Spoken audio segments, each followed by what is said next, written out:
Incident हुआ है that is very heart wrenching first of all, ठीक है। तो जो मतलब कुछ भी आप कोई बोल दे, we can not bring those people back first of all, exactly. ठीक है ना। तो अब हम यही कर सकते हैं कि what further we can do कि ऐसा कोई इंसिडेंट रिपीट ना हो, ठीक है ना। तो उसके लिए वी शुड टेक एक्शंस कि मतलब वी शुड हेल्प कि जो भी रिस्पॉन्सिबल है इस चीज़ के लिए, whether it's the MCD authorities, police officials, even the institutes, and I will say कि to some extent even the aspirants themselves are responsible for it. Maths से डरते हैं और उसका बहुत बड़ा रीज़न है, मैं बच्चों को भी बोलता हूँ, उनको ना एक प्री नोशन है and they have that fear of maths या फोबिया है मैथ्स का, कि मतलब पहली चीज़ मुझे बच्चे बोलते हैं सर 10th के बाद मैथ्स नहीं पढ़ी है, अब पता नहीं मैथ्स कैसे होगी। अरे अगर आप बीटेक के ग्रेजुएट हो तो आपने 10th के बाद तो एसएसटी भी नहीं पढ़ी, बट हिस्ट्री तो पढ़ रहे हो ना, उसके लिए तो कंप्लेन नहीं कर रहे। Hello everyone, my name is Nikita and welcome to Tapri talkies with me Nikita.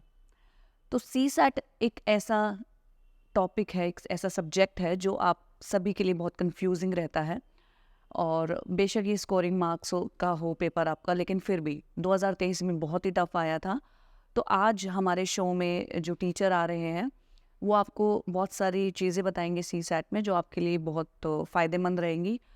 Plus जो ओल्ड राजेंद्र नगर में जो अभी हाल ही में इंसिडेंट हुआ था, उसके बारे में भी हम उनसे बात करेंगे। So I would like to welcome Ayush Gupta sir. Hello Ayush sir, welcome to Tapri talkies with Nikita. Thank you ma'am for calling me. Sir, I am first of all I am very thankful कि आप हमारे शो में आए और आज हमारे साथ कॉन्वर्जेशन कर रहे हो। तो सर, बहुत ही इमोशनल एटमॉस्फेयर हो रहा है अभी तो इस माहौल में, जो ओआरएन में हार्ट ब्रेकिंग इंसिडेंट हुआ है, उसके बारे में आप क्या कहना चाहेंगे? उससे ही हम शुरुआत करते हैं।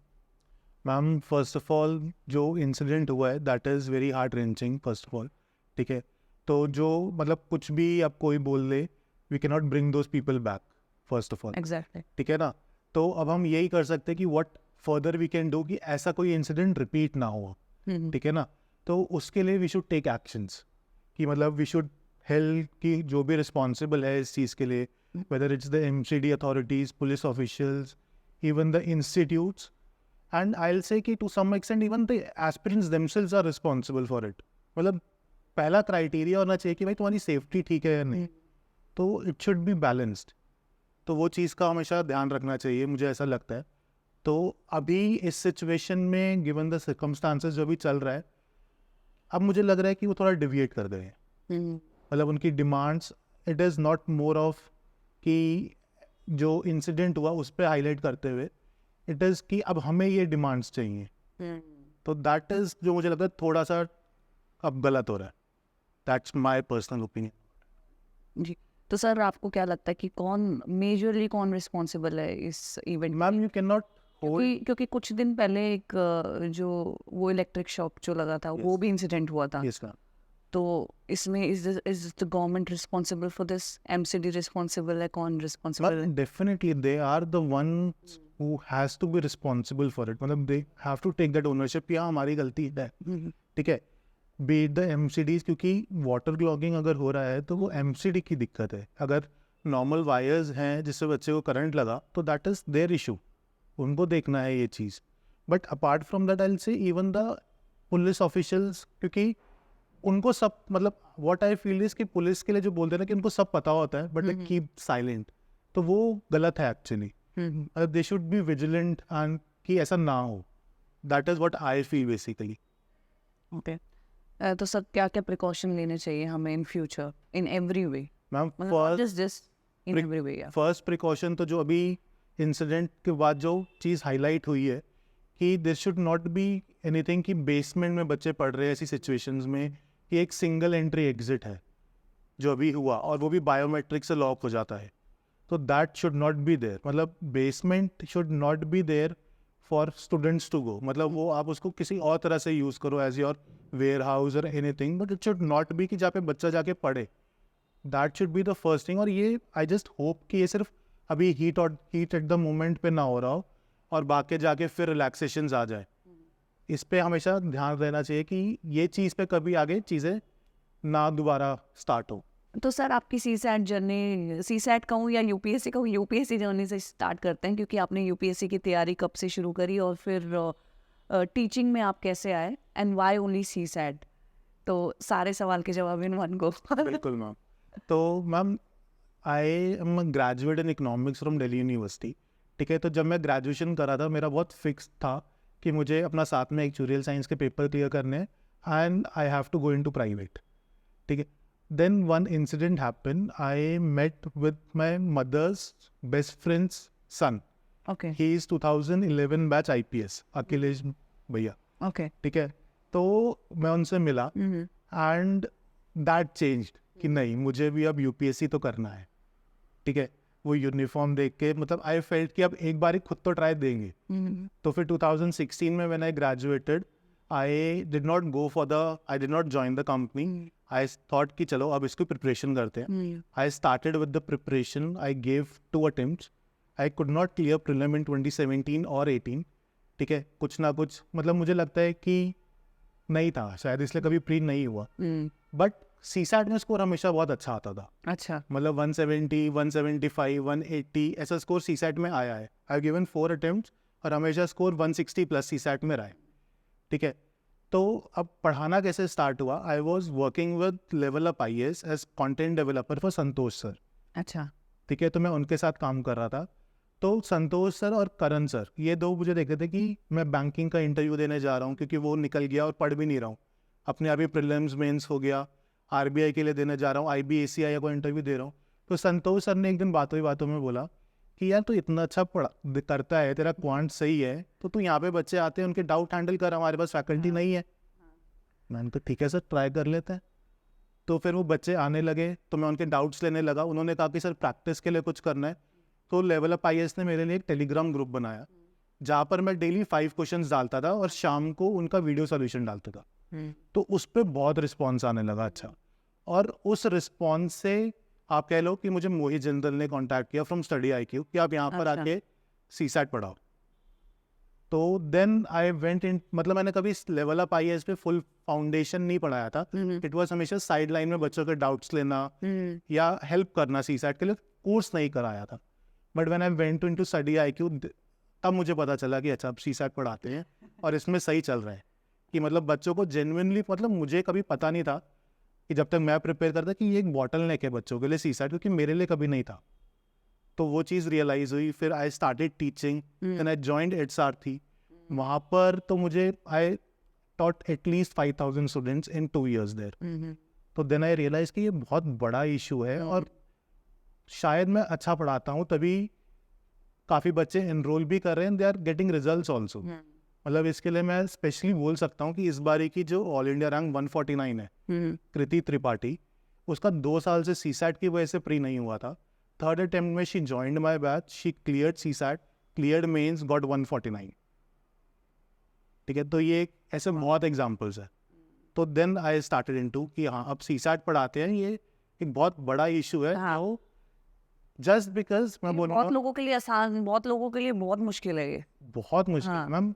हम जैसे कि अगर 100% स्टूडेंट्स पेपर दे रहे हैं ना, तो सिर्फ 10% स्टूडेंट्स हैं जिनके लिए CSAT is not an issue, but 90% students वही हैं जिनको एक्चुअली CSAT में इशू है या दिक्कत है, चाहे वो CSAT में क्वांट में हो या LR में हो या इंग्लिश पोर्शन में हो, बट उनके लिए वो 66 मार्क्स लाना इज अ चैलेंज। ठीक है, अब इसमें इशू क्या आता है ना, आपको बताता हूँ। सबसे बड़ा CSAT की वजह से, CSAT के साथ एक वो है परसेप्शन कि क्वालिफाइंग पेपर है। हाँ। ठीक है, कि यार 66 मार्क्स लाने, आखिरी में पढ़ेंगे और हो जाएगा। तो जिसकी वजह से वो व्हेन दे स्टार्ट इन कि वो अप्रैल में स्टार्ट करते CSAT पढ़ना, तब रियलाइज़ करते कि शिट अब हमने बहुत लेट कर दिया है। तो वो इशू है CSAT के साथ कि उसको एक पेपर जो जैसे GS को जो इज्जत मिलती है ना, वो बच्चा CSAT को नहीं देता, जिसकी वजह से they end up wasting their 1 year because of CSAT। अब तो सर जैसे पिछले साल भी बहुत, पिछले साल का CSAT बहुत टफ था। Yes, ma'am. तो उसमें भी बहुत बच्चे डिसअपॉइंट हो गए थे। तो क्यों इतना टफ क्यों था?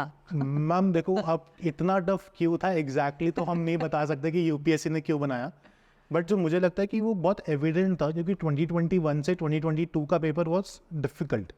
ठीक है, तो हम एक्सपेक्टेड लाइंस पे थे कि 23 का पेपर भी डिफिकल्ट आएगा। अब वो क्यों डिफ़िकल्ट आया, उसका एक रीज़न जो हमें लगता है, मतलब कि जो हम सारे फैकल्टी सीसैट पढ़ाते हैं, कि हमें जो लगता है वो ये है कि जीएस में एक थ्रेशोल्ड आ गया कि इससे ज़्यादा डिफ़िकल्ट क्या करे चीज़ों को, ठीक है। तो उसके बाद उनको लगता है कि अब हम सीसैट है जहाँ पर हम चीज़ें डिफ़िकल्ट करके, क्योंकि एट द एंड प्रीलिम्स हमारा एलिमिनेशन राउंड है, we have to eliminate the non serious aspirants. तो वो फिर लगता है कि अच्छा यहाँ पर तो हम पेपर 1 में ज़्यादा दिक्कत कर नहीं पा रहे, तो let's tweak the questions in CSAT. तो ये एक इशू है। तो सर जो सी सेट है आप यूपीएससी में ही क्यों पढ़ाते हो, और जो कम्पिटिटिव एग्जाम्स है उसमें कभी आपने सी सेट नहीं पढ़ाया? मैम अभी तक तो नहीं पढ़ाया था, अच्छा। But now in last 2 months जब से मैं खुद से पढ़ा रहा हूँ फ्रीलांसिंग में, तो आई हैव स्टार्टेड, क्योंकि मेरा बहुत मेजर इशू यही था, मतलब या मैं वोकल इसी चीज़ के लिए हूँ कि we should not give 5 years और 6 years जस्ट इनटू यूपीएससी, ठीक है। ये मुझे ना थोड़ा रियलाइज़ हो गया कि ये गलत है, क्योंकि अगर आपने 6 साल दे दिए ना और उसके बाद अगर आपको हो गया तो सब सॉर्टेड है, हाँ। बट अगर नहीं हुआ ना तो you don't have anything to go back to. कि अगर आप कोई ग्रेजुएशन में अगर आपने कोई सब्जेक्ट करा, अगर आपने बीटेक किया या जैसे मैंने इकोनॉमिक ऑनर्स किया, तो वो 6 साल के गैप के बाद आपको कोई प्राइवेट सेक्टर तो नहीं लेगा until and unless you do some additional, मतलब या तो आप साइड बाय साइड कुछ भी करते हो। पोस्ट ग्रेड करो या आप उसमें कोई स्किल सर्टिफिकेशन करो, अदरवाइज उसके बेसिस पर तो कोई आपको लेगा नहीं। पहली चीज़, लेगा भी तो they consider you a fresher. तो सर एक्चुअली ना बच्चों में दो थॉट्स होते हैं। एक होता है कि मुझे कोई डाइवर्जन नहीं चाहिए और मुझे किसी और चीज़ के बारे में नहीं सोचना, I just want to think about this exam only, और मुझे यहीं पे ही सब करना है। बट एक होते हैं कि प्लान बी लेके चलते हैं।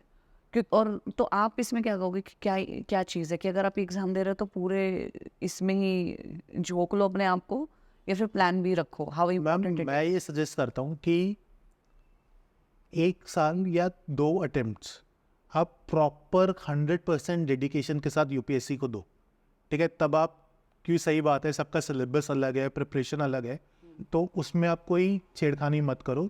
For 2 attempts give your 100% for UPSC without any deviation. But अगर सेकेंड अटेम्प्ट में भी नहीं हो रहा है, then without a fail you should have a plan B, कि अब plan B should become your plan A and UPSC should become your plan B.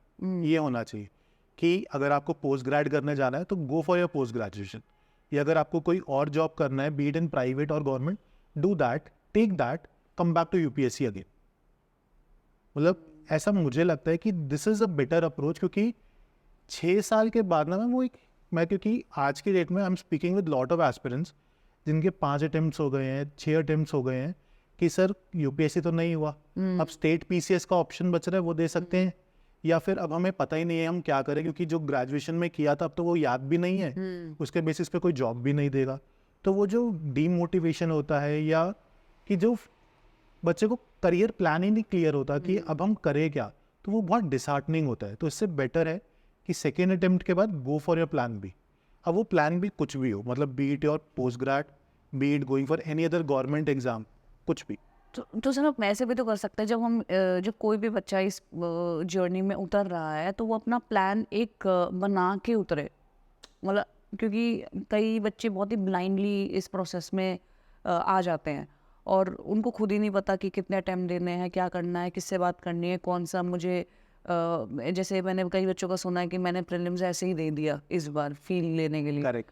तो बहुत सारे बच्चों को, मैं सबको जनरलाइज नहीं कर रही हूँ, लेकिन बहुत से बच्चे ऐसे हैं जिनको पता ही नहीं है किस तरीके से अपना एक प्लान बना के नहीं चलते हैं, तो वहाँ पे भी बहुत ज़्यादा प्रॉब्लम आती है। ये एक बहुत बड़ा गैप है यूपीएससी इंडस्ट्री में कि 90% जो बच्चा है ना, दे डोंट इवन नो कि एक्चुअली पढ़ना कैसे है। वो एक फॉलो कर रहे हैं कि अच्छा ऐसे पढ़ते हैं तो इसको पढ़ते रहते हैं।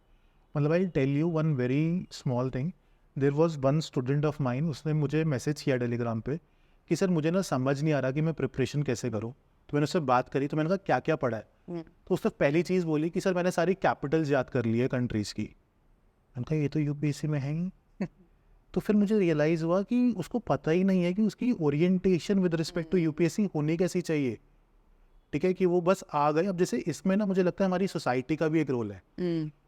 क्या रोल है, आई विल टेल यू। वो कुछ आपसे पूछेंगे, अरे तेरे को पता नहीं, तू तो यूपीएससी की तैयारी कर रहा है। ये ना मतलब एक बच्चे को डिमोटिवेट करता है। सब कुछ पता होना चाहिए। हाँ, कि भाई गूगल थोड़ी है कि सब कुछ पता होना चाहिए। तो ये बहुत बड़ा इशू है। हाँ, ये सही कह रहे हो आप। तो वहीं पे बात आती है कि किस तरीके से प्लान करें अपना पूरी प्रिपरेशन। पर ना मैं बात करूँगा कि एक रोल आता है एक मेंटोर का, कि मतलब आपने पढ़ लिया फाउंडेशन कहीं पे, आपने ऑप्शनल पढ़ लिया, आपने सीसैट कर लिया, you have done everything, but now how should you prepare? मतलब doing classes and preparing for UPSC are two very different things. मतलब ये मत बोलो कि मैं दिन में 6 घंटे क्लास जा रहा हूँ तो मेरी पढ़ाई सही चल रही है, until and unless you don't know कि वो पढ़ाई से करना कैसे, आंसर्स कैसे लिखने हैं, या how your preparation should be in the track. तो उसके लिए the role of mentor is very important nowadays, कि आपके पास एक बंदा होना चाहिए। अब वो कुछ भी हो सकता है, कोई भी हो सकता है, मतलब बीट समबडी जो इस जर्नी से जा चुका है, या सेलेक्टेड कैंडिडेट है, योर एल्डर ब्रदर और सिस्टर जो वो have gone through the same thing, तो they will guide you better कि यार अच्छा अब तेरी प्रिपरेशन में ऐसा चल रहा है तो अब इसको ऐसे कर। मतलब step by step they should guide you कि अच्छा ताकि हमारी प्रिपरेशन ट्रैक पे रहे। अदरवाइज वो ये है कि अच्छा ये पढ़ना है, फिर आप ये होता है कि हिस्ट्री की अच्छा एनसीईआरटी भी ले ली, फिर हमने बलियान सर के भी पढ़ लिया, फिर वो नोट्स इकट्ठे हो जाते हैं। तो सर ये फोमो भी तो बहुत रहने लग गया ना इंडस्ट्री में, बहुत बच्चों में, कि ये भी छूट गया, किसी ने बोल दिया कि यार वो उन सर का ये नोट तो पढ़ा ही नहीं, तो बच्चे इन चीज़ों में भी हो जाते हैं, अरे वो रह गया ही।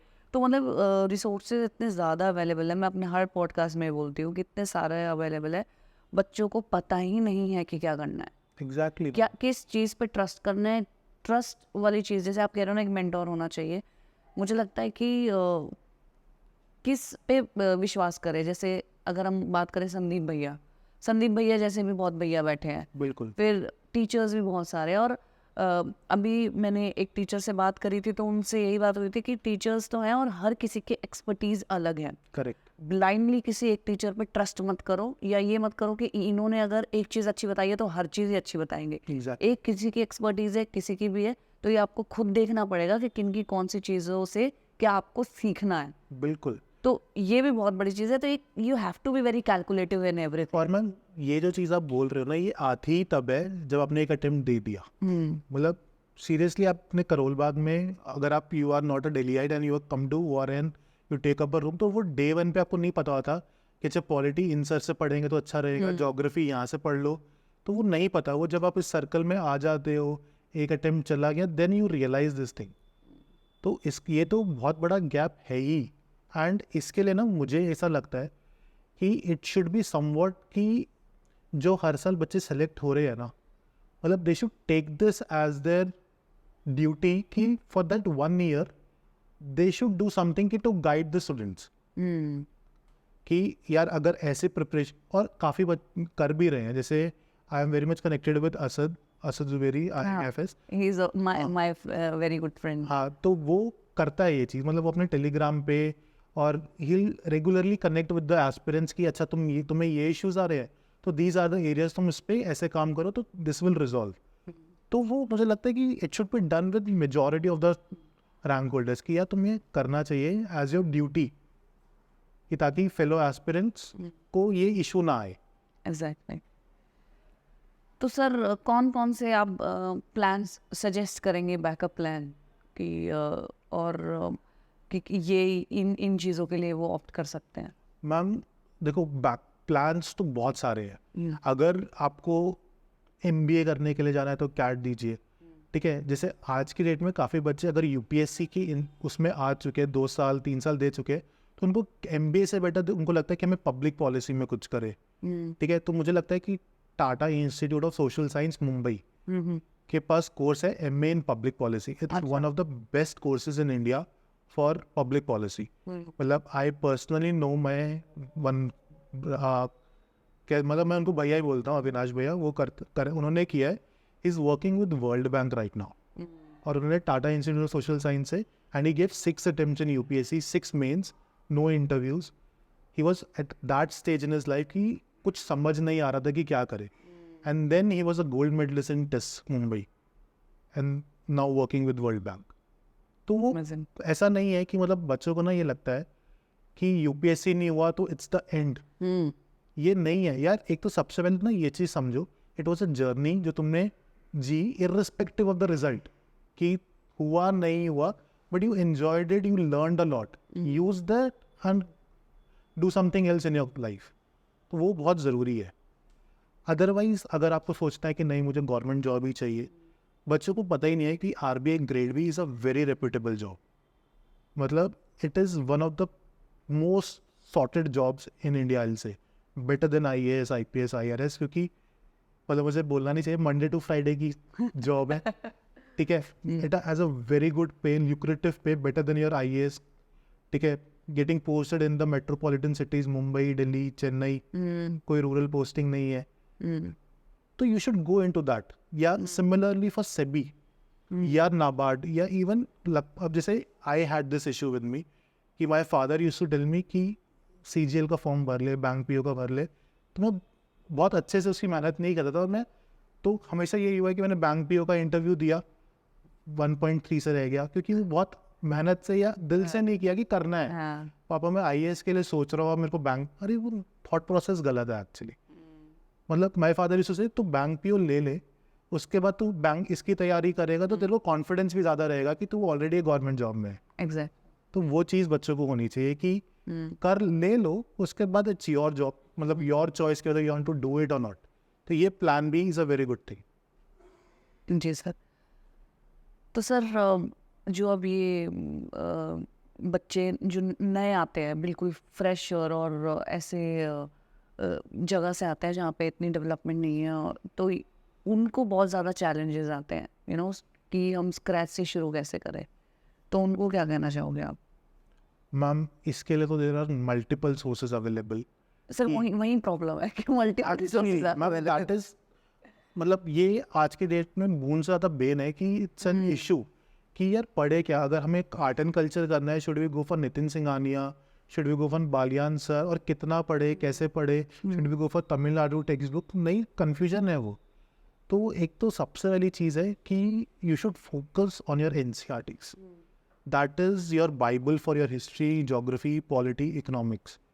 उसके बाद you should gather one source और फिर उसको फॉलो करो, इर्रिस्पेक्टिव ऑफ कि बाकी उसमें अच्छा ये चीज़ नहीं है तो वो उधर से पढ़ लो, नहीं, उस पर स्टिक करो, वो बेटर है। जैसे लक्ष्मीकांत को बोला जाता है कि पॉलिटी के लिए लक्ष्मीकांत तो पढ़नी है एटलीस्ट फॉर प्रीलिम्स, हाँ।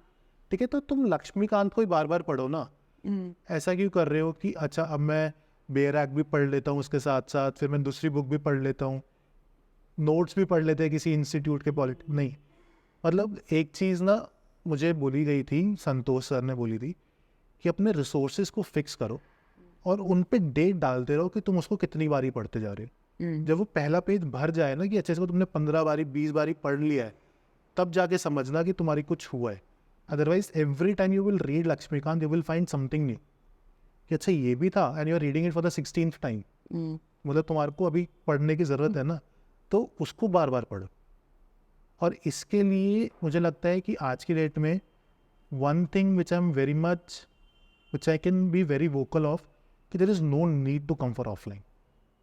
मतलब you can do it better in your online at your comfort of your home, everything is available. Offline आके ना, मतलब जितना मैं बच्चों से इंटरेक्ट करता हूँ या जितना मेरे को फील होता है, आपको पीयर प्रेशर ज़्यादा फील होगा when you step into ORN और Karol Bagh, when you go into that book shop ना, कि अच्छा इतना मटेरियल आ गया है। मतलब मैं आपको एक सिंपल सी चीज़ बताता हूँ। I use to follow Vision का मंथली करंट अफेयर्स, ठीक है। My friend use to follow Insight का, तो और एक फिर बाजीराम का रिसाइटल जाना लगा, फिर फोकस करके रावस का आने लगा, सबका आने लगा, और सबका था। तो my friend use to take every institute. उनका भाई एक को तो 4 बारी पढ़ने बेटर है, 4 बुक्स को अलग अलग करके पढ़ रहा है, दैट इज़ डिफ़िकल्ट एंड कुछ समझ नहीं आएगा। तो ये एक बहुत बड़ा इशू है कि अपने रिसोर्सेज को लिमिट करके number of times you read is more. तो सर जैसे आपने बोला कि ऑनलाइन कर सकते हैं, ऑफलाइन इतना इम्पोर्टेंट नहीं है, पर सर कई सारी चीज़ें, ये बच्चों को ये होता है ना, फोमो होता है कि हमारा कुछ रह तो ना जाए, और प्लस जो घर से तैयारी करते हैं उनको माहौल भी चाहिए होता है। बहुत सारे बच्चे होते हैं जो सिर्फ माहौल के लिए पढ़ते हैं, तो उनको क्या कहोगे? मैम वो जो जैसे घर में नहीं पढ़ सकते, जो बच्चे माहौल के लिए पढ़ रहे हैं ना, आई मीन माहौल की वजह से, और या व्हाटएवर वी से, कि मुझे ऐसा लगता है कि अगर आपको लग रहा है कि आप वहाँ जाके प्रिपेयर कर पाओगे, मतलब 15 ईयर्स बैक मतलब डाउन बैक तो सिचुएशन अलग थी कि इंटरनेट एक्सेस नहीं था या कुछ नहीं था, you had to come to ORN to study. ठीक है, now with the given facilities and everything available at your finger tips, मुझे नहीं लगता कि there is any need to come to Karol Bagh और ORN जस्ट टू स्टडी. मतलब be it any institute, उनका सबका मतलब मैं ये नहीं कह रहा कि इसका करो या ये, तुम्हें जिसको ऑफलाइन करना है उसको ऑनलाइन लेके अपने घर से करो, दैट इज़ बेटर. और वो जो माहौल की बात है वो हर जगह पर लाइब्रेरीज अवेलेबल है. मतलब चाहे आप दिल्ली की बात करो और यू टॉक अबाउट बिहार और you talk about Bangalore, everywhere libraries are available. आप वहाँ पे ज्वाइन करो, मतलब वो बेटर रहेगा. मैम देखो सबसे बड़ा इशू क्या आता है ना, एज एन एस्पिरेंट मैं दिल्ली आई था, मुझे कभी ये इशू नहीं आया, बट मैं अपने फेलो फ्रेंड्स को जब देखता था ना, क्योंकि हम संतोष सर के करंट अफेयर्स के लिए आते थे, तो जब हम आते थे तो मैं उनसे बात करता था तो उनको बहुत इश्यूज थे जो उनका बहुत मेजर चंक ऑफ डे ले जाते थे कि यार फीवर हो गया है क्योंकि फैसिलिटीज़ अच्छी नहीं है, डेंगू हो गया है, या फूड का बहुत इशू चल रहा है. अरे वो सब इश्यूज तो सॉर्ट हो जाएंगे ना अगर घर पे रहोगे तो. Then your whole dedication would be just for your preparation and not for कि अच्छा भी खाना भी बनाना है, कपड़े भी धोने हैं. मतलब समझ रहे हो, वो बहुत इश्यू है उस टाइम. डेली उसका जो स्ट्रगल होता है. एग्जैक्टली. और वो छोटा मोटा स्ट्रगल नहीं, इट्स स्ट्रगल फॉर 1.5-2 years. तो वो फिर गिव अप हो ही जाता है. और एक इमोशनल सपोर्ट भी सर चाहिए जो मुझे लगता है कि फैमिली में ही मिलता है. आप घर में हो तो बिकॉज ये प्रिपरेशन ऐसी है, आपको बहुत ज़्यादा ब्रेक डाउन्स होंगे, लो टाइम आएगा आपका, and then you need emotional support of family. तो वहाँ पे घर पे रहना बहुत इम्पोर्टेंट है. जब आपके घर के सारे लोग हैं तो जो मेंटल हेल्थ है आपकी स्टेबल रहती है. Am I true in this कि घर पे रहने से? मैम देखो, यू आर एब्सोल्युटली ट्रू कि जो इमोशनल सपोर्ट या मेंटल सपोर्ट आपके पेरेंट्स या आपका ब्रदर, आपकी सिस्टर आपको प्रोवाइड कर सकते हैं, वो आपके फ्रेंड्स कहीं ना कहीं तक नहीं करेंगे. कि at the end they are your competitors. मतलब आपको जब तक आप ये चीज़ नहीं समझोगे ना कि वहाँ पर जब हम प्रीलिम्स देने जा रहे हैं तो ही इज़ योर कॉम्पिटिटर, तो वो जब तक आप फील नहीं समझोगे. एंड अभी आपने बहुत अच्छी बात बोली, मेंटल हेल्थ. मैम इसको बहुत ज़रूरी है हाईलाइट करना आज के टाइम में कि it's a very important thing to focus on. कि मेंटल हेल्थ हमारी सही होना, और वो उसके लिए घर पे जो उसके चांसेस है ठीक रहने के, दैट इज़ वेरी हाई. क्योंकि your parents they understand you better कि अच्छा इसको अभी ऐसा चल रहा है, तो they will do everything to cheer you up. तो दैट इज़ इम्पॉर्टेंट. एंड घर का इम्पोर्टेंस नहीं कम हो सकता, दैट इज़ देयर. तो सर चलो अगर मेंटल हेल्थ के बारे में ही बात करें तो किससे ज़्यादा इम्पैक्ट होते हैं? सोसाइटल प्रेशर, पीयर प्रेशर, या फिर एक्चुअल में आप आपको खुद पे ही कॉन्फिडेंस नहीं आ रहा है, उसकी वजह से, किस वजह से होता है ये ज़्यादा? Ma'am I tell you, everything has their own role. मतलब societal pressure is always there. ठीक है, मतलब कितने ही एस्पिरेंट्स को मैं जानता हूँ जो बोलते हैं कि सर हमने घर पे नहीं बता, मतलब घर पे मम्मी पापा वगैरह को पता, बट फैमिली में नहीं पता कि वी आर प्रिपेयरिंग, क्योंकि फिर वो एक अलग से ही प्रेशर आ जाता है. That is absolutely there. ठीक है, पीयर प्रेशर भी है कि यार अच्छा वो तो हमारे साथ ही पढ़ रहा था, उसका रैंक आ गया. ठीक है, वो भी हमेशा होता है कि पीयर प्रेशर भी है. उसके साथ साथ जो मुझे लगता है ना कि there is one thing that every student has to accept कि there will be days when you'll be able to study 15 hours and there will be days when you will not be able to study even 4 hours, and that is very normal. मतलब वो क्या होता है ना, और ये मेरे साथ भी होता था कि जिस दिन मैं नहीं पढ़ पा रहा हूँ, मैं am trying and I am not studying, तो आई विल बी सो कि यार आज पढ़ाई नहीं कर पाया, तो आज का दिन तो ख़राब किया और आज की वजह से नेक्स्ट डे भी ख़राब करूँगा क्योंकि कल नहीं पढ़ पाया. तो वो एक ऑटोमेटिकली प्रेशर बनने शुरू हो जाता. तो you have to actually accept कि देयर विल बी डेज. तभी मतलब आई विल से कि you should never keep a daily target. It should be target of 10 days, 15 days और अ वीकली टारगेट, कि जिसमें तुम ये करो कि हाँ 7 days में I will study 50 hours in a week. ताकि अगर तुम किसी दिन 10 घंटे पढ़ पाओ, किसी दिन 4 घंटे पढ़े तो इट्स ओके. ये समझना बहुत ज़रूरी है और इसको नॉर्मलाइज करना उतना ही ज़रूरी है कि इट इज़ एब्सोल्युटली नॉर्मल कि I M an aspirant and I am going out for a movie, बिल्कुल शट डाउन नहीं करना है सोशल लाइफ, या तो उससे इश्यूज ही बनते हैं और वो सपोर्ट नहीं होता। मतलब कि इस एग्ज़ाम को इतना ओवर प्रेशर मत लो अपने ऊपर। एग्जैक्टली। अपने मतलब टाइम टेबल एक इस तरीके से बनाओ चीज़ें कि आप पढ़ाई भी कर सको और एक थोड़ा माइंड रिलैक्स भी कर सको। यस मैम, और मतलब मूवी देखने जाओ, थोड़ा स्पोर्ट खेलो कुछ। एग्जैक्टली, मतलब एक बैलेंस बनाओ कि समथिंग इफ़ यू लव। जैसे my one student is there, वो कहती है कि सर मैं डेली कल्ट जाती हूँ एंड आई डांस, कि मतलब मुझे ज़रूरी है डेली जाके डांस क्लास करना, अदरवाइज मैं पढ़ ही नहीं पाऊंगी।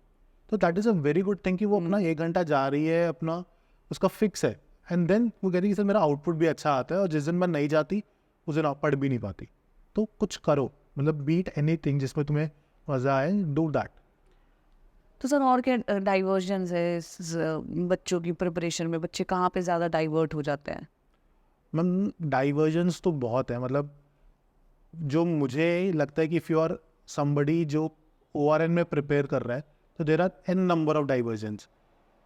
मतलब मुझे पता नहीं है कि एक बच्चा कितनी बारी दिन में चाय ब्रेक ले लेगा, ठीक है ना। तो डाइवर्जन्स का कोई लिमिट नहीं है, तो इसके लिए खुद पे ही एक लिमिट लगाना पड़ेगा कि अगर अब मैं बैठा हूँ तो I sit here for 22 hours and then I study, then I do that 20 minute का break and I come back. तो ये ज़रूरी है कि बच्चों को खुद को समझना कि हमें ऐसे पढ़ना है, इसको एक पैटर्न फॉलो करे, एक टाइम टेबल फॉलो करे, डिसिप्लिन फॉलो करे, और उसके साथ साथ इसको नॉर्मलाइज करें कि आज नहीं पढ़ पा रहे हैं तो ये भी ठीक है, फिर समझ जाओ कि यार नहीं हो रही पढ़ाई।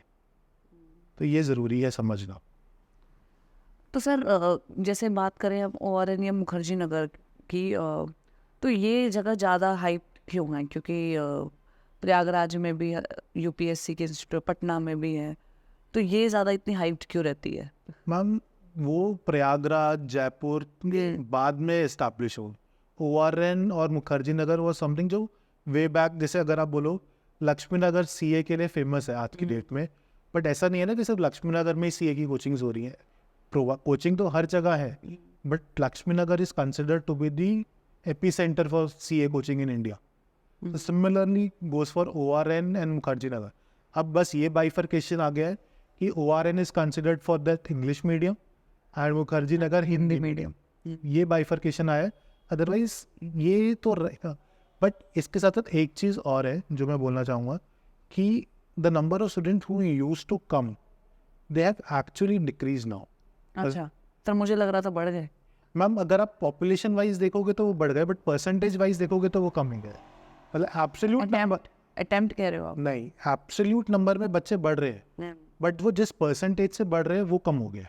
अच्छा, क्योंकि आई गॉट योर पॉइंट, है ना, CSAT आ गया इसमें। हाँ CSAT आ गया कि बच्चे अब उस चीज़ में फोकस कर रहे हैं कि दे आर एक्सेप्टिंग इट कि यार घर से पढ़ाई हो जाएगी, ठीक है। क्योंकि मैं ये I have worked with level up जो ऑफलाइन था, then I went into study IQ जो कम्प्लीटली ऑनलाइन था।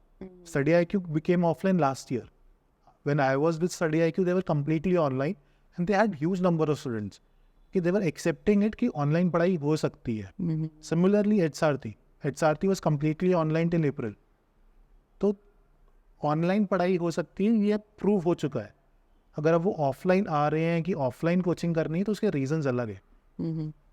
It is not just study. फिर वो माहौल वाला फैक्टर आ जाता है कि हमें माहौल में जाके पढ़ना है, वो ज़रूरी है। बिल्कुल।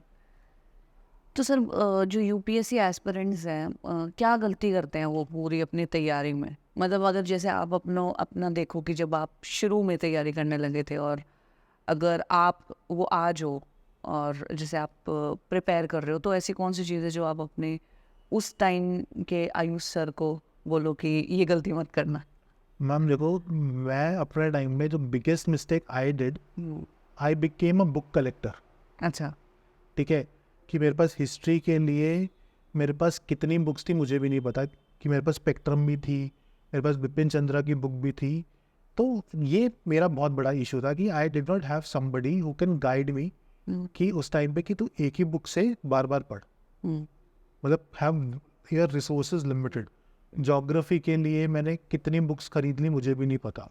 इकोनॉमिक्स के लिए मैं रमेश सिंह भी खरीद रहा हूँ, श्री राम सर के इको के नोट्स भी कर रहा हूँ, फिर मैं मृणाल सर की वीडियोस भी देख रहा हूँ। तो वहाँ मुझे लगता है कि मेरी प्रिपरेशन में बहुत फ़र्क था कि अगर आज मैं प्रिपरेशन करने लगूँ और मैं उस शिद्दत से कर पाऊँ जो मैं उस टाइम पे कर रहा था, तो बहुत फ़र्क होता है इन टर्म्स ऑफ कि मेरे आउटपुट पे।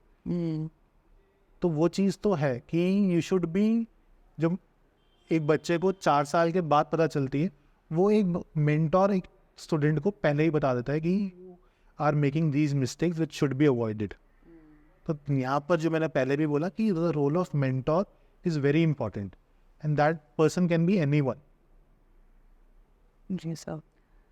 सर जैसे ये नीट का भी स्कैम हुआ है और अभी यूपीएससी में पूजा खेड़कर का जो ये इंसिडेंट हुआ ना, तो उसमें आप क्या कहोगे कि यूपीएससी में ऐसे स्कैम्स लाइक, क्योंकि ऐसे कभी सुने, हमने भी नहीं सुने, आपने भी नहीं सुने होंगे ऑफ कोर्स, तो क्यों एकदम से ये पूजा खेड़कर के आया और क्या गारंटी है कि आगे ना हो?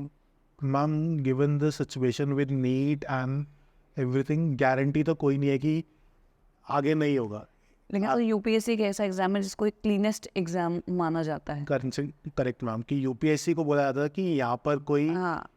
धांधलेबाजी नहीं है, यहाँ पर it is just on the basis of merit. तो मुझे लगता है कि हो सकता है कि एक एरर रहा हो इसमें, एक्चुअल में ह्यूमन एरर या जो भी एरर हो उसकी वजह से हो, and it's not a corruption.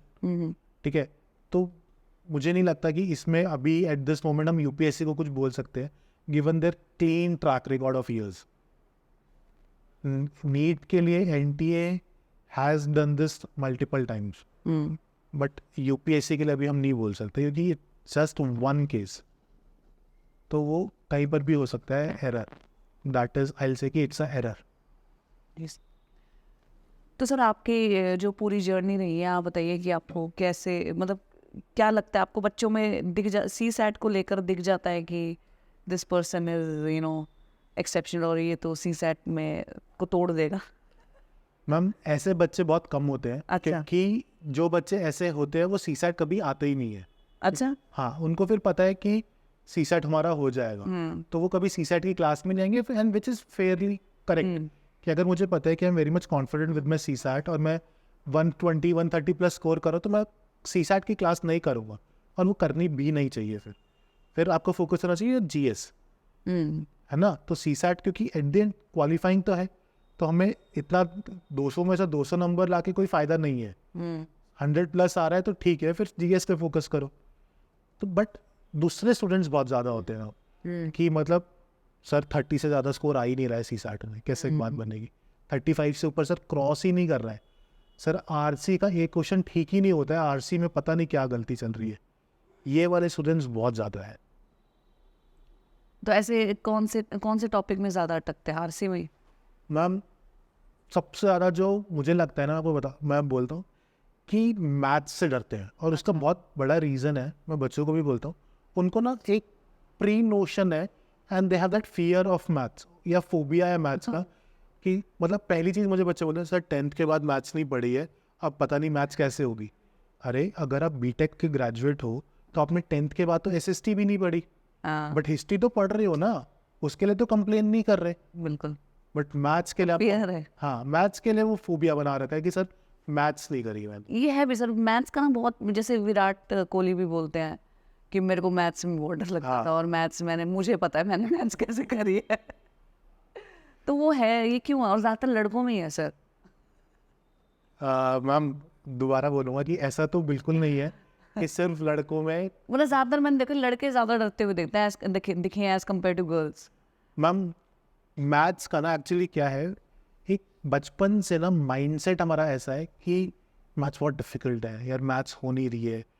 और मुझे लगता है इसमें कहीं ना हमारे थोड़ा एजुकेशन सिस्टम का भी मतलब रोल रहा है कि जिस तरह से हमें मैथ्स करानी चाहिए ना, हमारी बुक्स में वो मैथ्स है ही नहीं।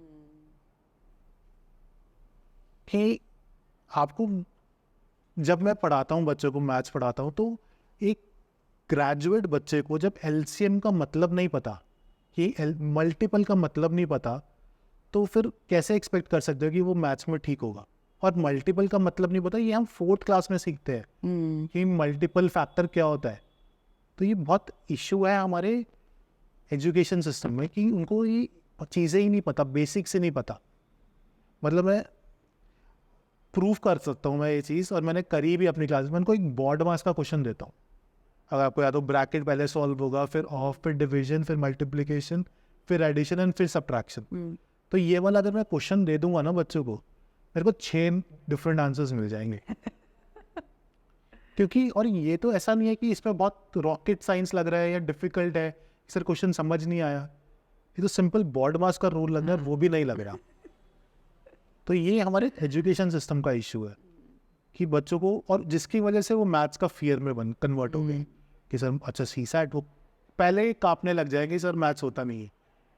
तो वो दिक्कत है कि पहले तो हमें हमारे दिमाग से ये फोबिया निकालना है कि it is just another subject that you have to study for UPSC, like you are studying history, polity, geography, economics. अगर आप उसको सिर्फ एक सिंपल दूसरे सब्जेक्ट की तरह कंसिडर करोगे, पढ़ोगे, प्रैक्टिस करोगे, तो वो आराम से होएगा। बट यहाँ पर क्या होता है, या तो बच्चा इतना डरेगा कि वो डरने की वजह से नहीं करेगा, या वो इतना कॉन्फिडेंट हो जाएगा कि वो ओवर कॉन्फिडेंट हो जाएगा और वो करेगा नहीं। तो हमें ना एक बैलेंस बनाना है कि डेली थोड़ा थोड़ा सीसैट करते रहो, प्रैक्टिस करते रहो, ताकि लास्ट में कोई झटका ना लगे और आराम से सीसैट क्वालिफाई हो जाए। ऐसे में कोई दिक्कत नहीं होगी, वो मिडल पाथ लेना है। तो सर अननोन फैक्ट्स क्या है अबाउट सीसैट जो लोगों को ज़्यादा नहीं पता? अननोन फैक्ट्स मैम, सबसे बड़ा तो यही बोलना चाहूँगा कि एक बहुत बड़ा मिथ है कि सीसैट का पेपर लेंदी होता है या छूट जाता है। अच्छा। यार नहीं, सीसैट के पेपर में तो टाइम रिस्ट्रिक्शन है ही नहीं। आप देखो ना, आपको 66 मार्क्स लाने, 2.5 मार्क का एक क्वेश्चन है, आपको eight the and 27 questions net correct करने हैं, तो आपका सीसैट क्वालिफाई है। आपको 120 मिनट्स मिलते हैं।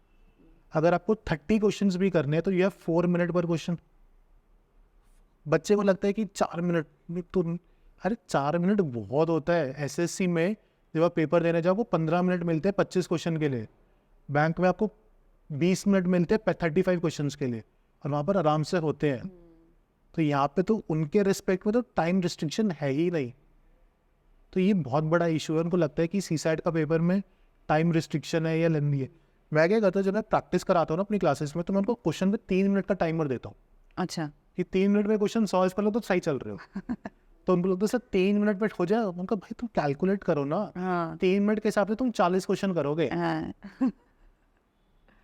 सर ऐसा भी होता है कि जैसे जीएस का पेपर देते हैं पहले, फिर सीसैट का आता है, तो जीएस का जब पेपर दे रहे हैं वो अच्छा नहीं हुआ, तो फिर कभी ऐसे होता है कि सीसैट का छोड़ दिया? हाँ, बहुत स्टूडेंट्स होते हैं, बहुत स्टूडेंट्स होते हैं, वो मेरे को फ़ोन कर रहे होते हैं। जैसे इसी बार ही था, मुझे फ़ोन आया, और वो फ़ोन आया अराउंड 3:30 पौने 4 बजे। मैंने कहा तो पेपर देने का, सर पेपर 1 बहुत खराब हुआ, क्या करता, पेपर 2 जाके गर्मी बहुत थी। तो सर उनको क्या बोलोगे बच्चों को? नहीं वो ठीक है, मुझे लगता है कि अगर पेपर 1 में अब जब अटेम्प्ट तो चला ही गया आपका, तो सीसैट का पेपर भी दे ही दो। नहीं, देना तो ऑब्वियसली चाहिए। अगर तुमने पहला पेपर 1 दे दिया तो पेपर 2 शुड बी गिवन। और क्या पता लक, एक लक बड़ी चीज, लक क्या पता तुक्के ही सही हो गए हो। हाँ बिल्कुल। तो ऐसे तो छोड़ना तो नहीं चाहिए, बट अगर आप छोड़ दिए क्योंकि वो बहुत कॉन्फिडेंट है कि सर 40 नंबर भी नहीं बन रहे हैं, तो फिर मुझे लगता है कि ठीक है कि बीच में 3 घंटे का गैप है, वो भी गैप से, और 2 घंटे, बट मिक्स चीज़ें है इसमें कि तुमने 1 साल मेहनत करी तो दे भी दो पेपर। बट अगर बिल्कुल ही डेड श्योर हो कि नहीं हो सकता क्वालिफाई, अगर मैं खुद चेक करूँगा तो भी क्वालिफाई नहीं करूँगा, तो बात समझ में आ गई। अदरवाइज तो दो, बिल्कुल देना चाहिए पेपर। जैसे वो कहते हैं ना, आपने स्टार्टिंग में ही बोला कि सर फील के लिए ही दे दिया एक अटेम्प्ट, तो वो फील के लिए समझ के दे दो कि सीसैट में कितने पानी में पता चल जाएगा। तो सर क्या एडवाइस देंगे बच्चों को इस पूरी प्रिपरेशन में भी एंड सीसैट में भी, कि क्या उनको किन चीज़ों पे ज़्यादा ध्यान देना चाहिए? मैम सबसे बड़ा तो ये होना चाहिए कि किसी को भी सब्जेक्ट को लेकर ना एक प्री नोशन मत बनाओ कि यार इकोनॉमिक्स बहुत डिफिकल्ट है, पॉलिटी तो बहुत आसान है, हिस्ट्री तो याद ही नहीं हो रही है, बहुत लेंदी है। सबको ऐसा समझो कि हमारा एक प्रोसेस है, या एक मतलब it's a ladder to go for that UPSC. तो ये सब्जेक्ट पढ़ना ही पड़ेगा। Consider it just as that कि ये हमने पढ़ा और बात खत्म। तो कोई प्री नोशन लेके मत आओ कि ये डिफिकल्ट है, ये इजी है। आओ उसको पढ़ो, उसको करो and do it. That is the best thing कि एक डिसिप्लिन में, मतलब अपना प्रेजुडिस साइड करके उस सब्जेक्ट को पढ़ो। That is very important. अब जैसे क्या होता है, one of my friend, she was history graduate, ठीक है, और उसका ऑप्शनल भी हिस्ट्री था, विच इज़ ठीक, मतलब उसका डिसीजन सही था कि उसका ग्रेजुएशन हिस्ट्री में था and she was comfortable with history, but she was over confident with history. अब उसका क्या रीज़न हुआ मैं बताता हूँ. आई टेल यू 2 थिंग्स है. पहला कि जब उसने ऑप्शनल का पेपर दिया ना, तो उसको 200 नंबर भी नहीं आया, 500. It was a shocker for every one. अब उसका क्या रीज़न था, क्योंकि वो माइंडसेट ऐसा था कि हिस्ट्री तो अपना है, हम कर लेंगे, तो वो हिस्ट्री की वजह से ही उसका मेंस क्वालिफाई नहीं हुआ. और यहाँ पर दूसरी चीज़ एक है, आई टेल यू, मेरा भी हिस्ट्री ऑप्शनल था और मेरे एक फ्रेंड का भी हिस्ट्री ऑप्शनल था. हमने 2017 का पेपर दिया. 2017 वॉज अ फर्स्ट अटेम्प्ट. हमने पेपर देने गए, सेंटर हमारा सेम था लकीली. हम पेपर देने गए, पेपर 1 के बाद बाहर मिले. उस साल हिस्ट्री बहुत गंदी आई थी, ठीक है. तो being an history optional student, मुझे था कि यार मुझे, मेरा हिस्ट्री ऑप्शनल है फिर भी मुझे नहीं आता, और वो मेरे ऊपर एक टॉल ले गया पेपर के टाइम पे कि मैं तो हिस्ट्री ऑप्शनल को और मुझे फिर भी नहीं आता, तो मेरा क्या होगा, ठीक है. ऑन दी अदर हैंड मेरा दोस्त, मैंने उसको बोला, उनका यार ये नहीं आता, ये कहता मुझे भी नहीं आता था. मैंने कहा फिर तेरे को डर नहीं, कहता हमें हिस्ट्री ऑप्शनल था, हमें नहीं आता, बाकियों को क्या आता होगा. मतलब सोच रहे परसेप्शन परसेप्शन की उसने परसेप्शन उन्होंने कैसे, दैट ईयर अच्छा उसका माइंडसेट परसेप्शन कि भाई जब हमारा हिस्ट्री ऑप्शनल था और हमारा नहीं हुआ, तो बाकियों का तो क्या ही आता है. हाँ तो ये भी बहुत ज़रूरी है कि कॉन्फिडेंस होना ज़रूरी है, बट ओवर कॉन्फिडेंस भी नहीं होना और मेरी तरह अंडर कॉन्फिडेंट भी नहीं होता. मतलब तीनों सिचुएशन ये बहुत एक मुझे बहुत ऑनेस्टली आप कैसे अपने इंसिडेंट शेयर कर रहे हैं ना, आई रियली लाइक इट कि आप अपना भी एक्सपीरियंस बता रहे हैं कि ये जो सेटबैक्स और ये होते हैं, और कई बार हम भी गलतियां करते हैं सोचने में, समझने में. सो आई रियली अप्रिशिएट दिस कि ये तो बहुत, मैं उस टाइम हैरान हो गया था कि हाँ यार कितना सही बोला वो कि हमें नहीं आता तो बाकी को क्या आता. कैसे आएगा. एग्जैक्टली. Amazing. मतलब फर्स्ट अटेम्प्ट में गॉट इनटू आईपीएस, तो वो बहुत बड़ी चीज़ थी, और जो मैंने सीखी उससे हाँ कि यार ये बहुत ज़रूरी है लाइफ में एक ऐसा परसेप्शन होना. True. So sir, last but not the least, a message to all the aspirants. Ma'am aspirants के लिए मैसेज यही रहेगा कि सबसे पहले तो your safety should be your priority number 1. मतलब सेफ्टी कॉम्प्रोमाइज़ करके तुम समझो कि यू आर दोस्त, कि तुम्हारे पेरेंट्स ने बहुत ट्रस्ट करके तुम्हें दिल्ली भेजा है and you are everything for them. बिल्कुल. तो उस चीज़ को हमेशा ध्यान रखो, पहली चीज़. देन आई से दिस अगेन कि online education is equally good. Consider that as an option. And then third is कि look for a mentor in your life as well as for your UPSC preparation will guide you कि अच्छा this should be your steps. Then your journey into UPSC would be very fruitful. Irrespective of your result, it would be fruitful, जो बहुत ज़रूरी है. True. Amazing sir. Thank you so much for coming to Tapri Talkies. और बहुत मज़ा आया इस conversation में. बहुत कुछ सीखने को मिलेगा सारे एस्पिरेंट्स को, मुझे बहुत सीखने को मिला है. Thank you so much and keep spreading this positivity everywhere. Thank you so much. Thank you, ma'am. Thank you.